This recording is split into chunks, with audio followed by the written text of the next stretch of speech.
சொல்வதெல்லாம் உண்மை. நான் வந்து அவங்கள உரிமையே கேட்கல மேடம், என் வீட்டுக்கிறத கேட்டேன். பிரேம் இவ்வளவு நடந்திருக்கு, என்ன ஒரு போட்டோ எடுக்கலையே பிரேம், நான் உன்னை நம்பி தானே வந்திருக்கு, எங்க அப்பா அம்மா வேணாம் வந்திருக்கு இல்ல, அதுக்கு அவங்க அம்மாவை கேட்டது ஏமா அப்படி பண்ணன்னு கேட்டதுக்கு என்னடா இப்போ அப்படின்னாங்க. அதுக்கு பிரேம் போய் கேட்டாரு, கேட்டாங்க, என்ன வச்சே கேட்டாங்க மேடம், இப்ப என்ன இப்போ என்னால வச்சு எடுக்க முடியாது அப்படின்னு சொன்னாங்க. அதுக்கு பிறகு அந்த சாஃப்ட்வேர் ஒர்க் பண்றாருல, அவங்க வீட்டுல இருந்து 50 சவரம் போட்டு நான் வந்து பையன் எனக்கு வேணும், பையன் நல்லா இருக்கான், எனக்கு வந்து வேணும் அப்படின்னு சொல்லி பேசிட்டு போங்க போல இருக்கு மேடம். என்கிட்ட வந்து பேசுறதுக்கு அவாய்ட் பண்ணாங்க எங்க மாமியார் ஃபர்ஸ்ட். எனக்கு நீ வானா, என் பையனுக்கு நான் வேற இடத்துல பண்றேன்னு எதிரிக்கே சொல்லிட்டாங்க மேடம். என்னால எப்படி மேடம் தாங்கிக்க முடியும்? அப்படியே சொல்லிட்டாங்க, என் கண்ணெதுக்கே சொல்லிட்டாங்க மேடம். எங்க அப்பா பாவம் மேடம், எங்க அப்பா வந்து கௌரவத்தோட வாழறவர் மேடம். இப்ப புரியுது எல்லாம், வேண்டாம்னு சொன்னாங்களே அப்ப புரியலையா? காலேஜ் படிக்கும் போது எங்க அப்பா எனக்கு 100 ரூபாய் கொடுத்துட்டு போறோம் மேடம், எனக்கு செல்லமா வளர்த்தாங்க மேடம். நான் இப்ப ஒரு கால விழுறேன், எனக்கு பிரேம் மட்டும் கொடுத்துருப்பேன், என் உயிர்ப்பான், எனக்கு கடவுளை அவன் தான் எனக்கு என் வீட்டுக்காரு வாங்கி கொடுத்து. எங்க அப்பா எனக்காக மேடம் எங்க மாமியாரு காலை பிடிச்சி கடவுளே, எங்க அப்பா கதறாரு மேடம், அப்படியே அவங்க காலை தூக்கி எடுத்து வச்சுட்டு. அந்த வீட்டுல அங்க ஒரு ஆம்பளைன்னு ஒரு கேரக்டர் கிடையாதா? அக்கம் பக்கத்துல வந்து கேட்டாங்க, என்னம்மா அப்படி பண்ற அப்படி. எங்க வீட்டு விஷயத்த நீ தலையிடாத, எவ்வளவு இருந்தாலும் சரி தலையிடாதீங்க. எங்க அப்பா கோட்ல இருந்து ஒருத்தர் கூட கூட்டிட்டு போகல மேடம். அங்க நம்ம பொண்ணு வாழ்க்கை போயிடுச்சே அப்படின்னுட்டு. சரி, எப்ப கல்யாணம் பண்ணிக்கிட்டீங்களா? தாலி போட்டு இது நடந்த உடனே மேடம் நாங்க வந்து அவங்க ஃப்ரெண்டை கூப்பிட்டாங்க. எங்க மாமியார் கிட்ட நான் பேசுறேன், நம்ம எங்க அப்பா கிட்ட பேசும்பொழுது நான் எங்க மாமியார்கிட்ட ஒரு டைம் பேசுறேன்பா அப்படின்னு. என்ன பேச போற, அவங்க அவ்வளவு கேவலமா பேசிட்டாங்க. நான் சொன்னேன், வெளியில நின்றுட்டு இருந்தாங்க, அம்மா என்ன ஒரே ஒரு நிமிஷம் பாருங்க, நீங்க போட்டுங்கிறீங்களே அந்த தாலி கொடி யாரு வாங்கி கொடுத்தது, அது மாதிரி சொல்லுங்க. அது மாதிரி மனசாட்சி எங்க அம்மாவுக்காக எடுத்தது மேடம். நானு என் பெத்த தாய் கூட நான் போடல மேடம், எங்க மாமியாருக்காக தாலி கொடி வாங்கி கொடுத்தேன் மேடம். அவங்க ரொம்ப கஷ்டப்படுறவங்க மேடம். எத்தனை சவரன்ல வாங்கி கொடுத்தீங்க? 2.25 மேடம். நாங்க 2 பேரும் ஒரே ஒரு கம்யூனிட்டி. என்னம்மா நீங்க எங்க மாமியார் சொல்லுவாங்க, இதுதான் நீ உன் வீடு, இது இங்க வந்துதான் நீ வாழ போற வீடு. சொந்த வீடா உங்களுக்கு? சொந்த வீடு மேடம், ஹவுசிங் போர்டு மேடம். இது மாதிரி சொன்னாங்க. எங்க மாமியார் மேல எனக்கு அவ்வளவு நம்பிக்கை மேடம். ஏன்னா அவங்க சத்தியம் பண்ணாங்க, கோயில் அங்க சாமி போட்டோ சிலை மாதிரி இருக்கு அவங்க வீட்டுல, என் பையன் உனக்கு தான் அப்படின்னு சொல்லவே தான் மேடம் இவ்வளவு நடந்தது. இப்ப நீ எனக்கு வேணாம், என் பையனுக்கு. இப்ப எவ்வளவு பண்ணீங்க மொத்தமா அந்த குடும்பத்துக்கு? இது வரைக்கும் ஒரு 7 லட்சம் ரூபாய். எவ்வளவு சம்பாரிச்சீங்கம்மா? என்னுடைய மாத சம்பளம் வந்து 8500 ரூபாய் மேடம். சரி, ஊர்ல இருந்து வாங்கி கொடுத்தீங்களா அப்பாட்டையும்? அப்பா கிட்ட 3,25,000 ரூபாய் வீடு வாங்கணும் மேடம். அதுதான் மேடம் பெரிய பிரச்சனை போய் நின்று போச்சு. சரி, உங்க அப்பா தான் இவ்வளவு ஆதரவு கொடுத்திருக்காருல்ல, அப்ப அந்த அப்பா கூட இருந்திருக்க வேண்டியது தானே? எனக்கு என் புருஷன் வேணும்னு சொல்றதுனால இப்ப எங்க அப்பா என்ன சொல்றாப்புல? நீ புருஷன் சொல்ற, அந்த புருஷன் என்ன பண்ணிட்டு இருக்காரு? புருஷன்கிட்ட என்ன பாக்க, அதாவது எங்க மாமியார் என்ன பண்ணாங்கன்னா 4 பேர் நான் கேட்டேன், இது மாதிரி தாலி கொடி நான் தானமா வாங்கி கூடாது, அது மனசாட்சி தொட்டு சொல்லுங்க, வேற எதுவும் வேணாம், நான் வாங்கி கொடுத்துல, இப்ப ஏன் என்ன வேணாம்னு சொல்றீங்க, நான் எங்க போவேன் அப்படின்னு. எனக்கு அதெல்லாம் தெரியாது, இப்ப நீ வாங்கி கொடுத்தா நான் கைட்டு கொடுத்துட்றேன், எனக்கு நீ வானா, எனக்கு வேற இடத்துல என் பையனுக்கு நாங்க பாத்துருக்கோம், நீ வேணா. பையன் ஓகேன்டாப்லையா? எங்கிட்ட என் ஹஸ்பண்ட் பேசவே இல்லை மேடம். அங்க இருக்கிற ஒரு மப்டியில ஒரு போலீஸ் இருந்தாரு, இன்னும் இவ்வளவு கூட்டம் 100-200 பேருக்கு இங்க என்ன பிரச்சனை அப்படின்னு கேட்டாங்க மேடம். நான் இதை மாதிரி சொன்னேன், இதை மாதிரி பாதிக்கப்பட்டிருக்கு, நீ ஸ்டேஷனுக்கு போறியான்னு கேட்டாங்க. இதே மாதிரி வந்து சைதாப்பேட்டையில எனக்கு கம்ப்ளைண்ட் கொடுத்தேன் மேடம். கோட்டரபுரத்தில் இருக்கிற மக்கள் அத்தனை பேர் எனக்கு வந்து சப்போர்ட்டு தான் மேடம். இது மாதிரி போய் கேஸ் கொடுத்த உடனே இதை மாதிரி இருந்தோம், இவ்வளோ பணம் கொடுத்துருக்கேன் அப்படின்னு. சைதாப்பேட்டில் கேட்டாங்க, உனக்கு பணம் வேணுமா வாழ்க்கை வேணுமான்னு. எனக்கு வாழ்க்கை தான் மேடம் வேணும் அப்படின்னு சொல்லி எங்கள் வீட்டுக்கு கல்யாணம் பண்ணிக்கிட்டாங்க, ரிஜிஸ்டரும் பண்ணிக்கிட்டோம்.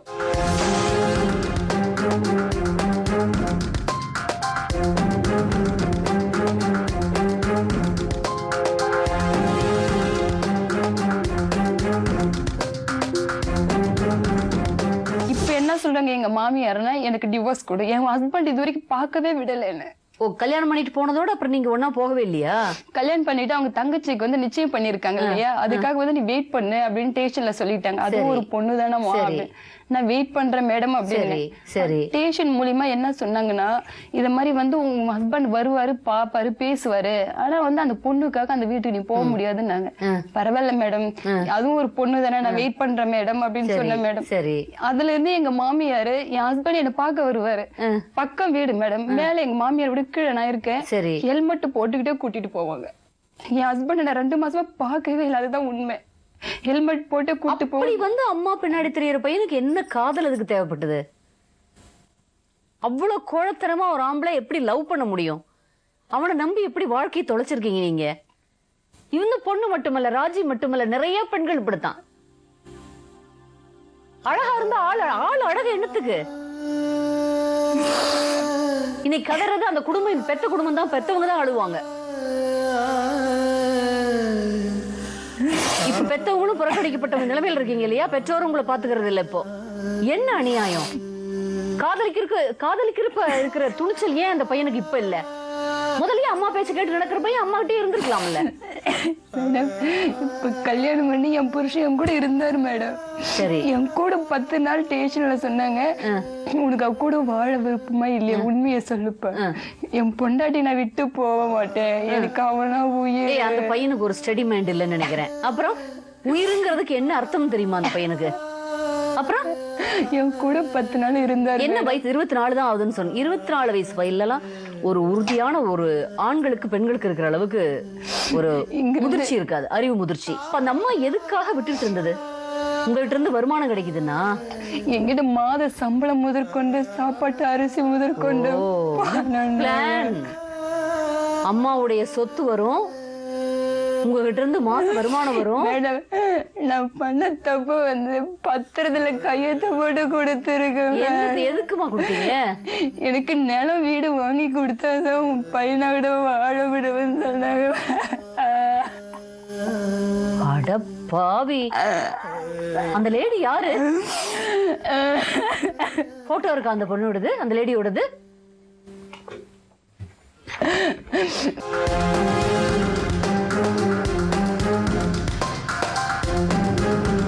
நீங்க கீழே வீட்டுல இருக்கீங்களே, அமைதியா வாழ விடுறாங்களா? இப்போ வந்து நைட்டோட நைட்டா வீட்டை காலி பண்ணிட்டு பையனை கூட்டிட்டு போயிட்டாங்க மேடம். எங்க இருக்கிறாங்கன்னு தெரியல. எங்க இருக்காங்கன்னு இப்ப திருவண்ணாமலையில எங்க ரிப்போர்ட்டர் இருக்காரு, அவங்க பெத்தவங்களை, அவங்க அப்பாவை கூட பேசிட்டு அவங்க பாத்துட்டு அவர் என்ன சொல்றாருன்னு கேட்போம்.